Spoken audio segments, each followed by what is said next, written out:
ലോക്സഭ വീണ്ടും പിരിഞ്ഞിരിക്കുകയാണ്. PR സുനിലിലേക്ക് പോകാമെന്ന് കരുതുന്നു. ലോക്സഭാ നടപടിക്രമങ്ങൾ വീണ്ടും ആരംഭിച്ചപ്പോഴും പ്രതിപക്ഷ ബഹളമായിരുന്നു. തുടർന്നാണ് സഭ വീണ്ടും പിരിഞ്ഞത്. രാജ്യസഭയിലും സമാന രീതിയിലായിരുന്നു പ്രതിപക്ഷ ബഹളം കണ്ടത്. രാജ്യസഭ ഇന്നത്തേക്ക് പിരിഞ്ഞു. ലോക്സഭ 2 മണിവരെയാണോ അതോ ഇന്നത്തേക്ക് നിർത്തിവെച്ചതാണോ എന്നത് അറിയണം. അദാനി വിഷയം സഭയിൽ ഉന്നയിക്കാൻ ശ്രമിച്ച പ്രതിപക്ഷ നീക്കത്തെ രാജ്യസഭാ ചെയർമാൻ ജഗ്ദീപ് ധൻഖർ തടഞ്ഞു. അദാനിയെ മോദി സംരക്ഷിക്കുകയാണെന്ന് മല്ലികാർജ്ജുൻ ഖർഗെ തുറന്നടിച്ചു. പിന്നാലെയാണ് രാജ്യസഭാ നടപടികൾ നിർത്തിവെച്ചത്. പ്രതിപക്ഷ പ്രതിഷേധം തുടർന്നതിനെ തുടർന്ന് രാജ്യസഭ ഇന്നത്തേക്ക് പിരിയുകയായിരുന്നു. ലോക്സഭയും ഇപ്പോൾ നിർത്തിവെച്ചിരിക്കുകയാണ്. PR സുനിൽ, ലോക്സഭ 2 മണിവരെയാണോ അതോ ഇന്നത്തേക്ക് പിരിഞ്ഞതാണോ?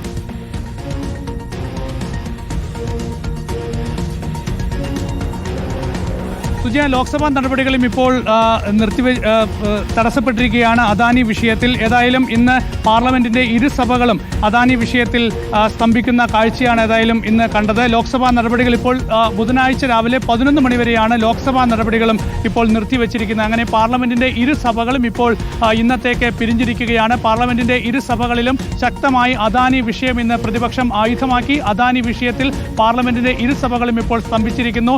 രാവിലെ 11 മണിക്ക് സഭാ നടപടികൾ ആരംഭിച്ചപ്പോൾ തന്നെ അദാനി വിഷയത്തിൽ ശക്തമായ നീക്കമാണ് പ്രതിപക്ഷ പാർട്ടികൾ യോജിച്ച് പാർലമെന്റിന്റെ ഇരുസഭകളിൽ നടത്തിയത്. ലോക്സഭാ നടപടികൾ ആദ്യം 12 മണിവരെ നിർത്തിവെച്ചു. രാജ്യസഭ 11:45 വരെ നിർത്തിവെച്ചു.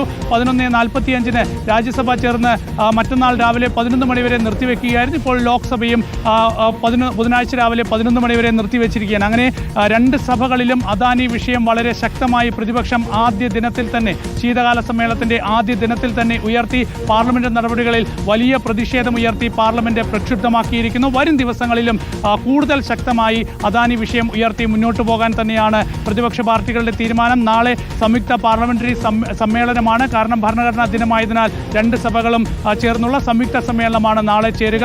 മറ്റന്നാളായിരിക്കും ഇനി രാജ്യസഭയും ലോക്സഭയും ചേരുക. മറ്റന്നാളും 2 സഭകളും സമ്മേളിക്കുമ്പോൾ തീർച്ചയായും ഇതേ വിഷയം 2 സഭകളിലും ശക്തമായി പ്രതിപക്ഷം ഉന്നയിക്കും. അടിയന്തര പ്രമേയ നോട്ടീസ് ലോക്സഭയിൽ നൽകും.